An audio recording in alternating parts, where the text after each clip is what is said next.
nandito ako ngayon sa Society of the Divine Book. Nag-volunteer tayo ngayong araw. So,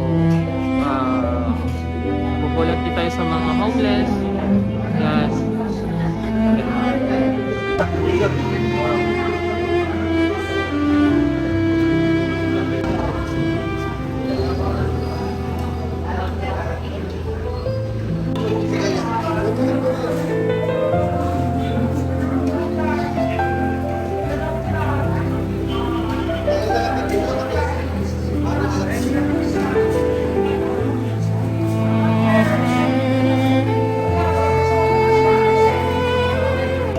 So yun, usual na inaasikaso naman dito yung mga homeless, mga walang matirahan, yung mga nakatira sa lansangan. Yan.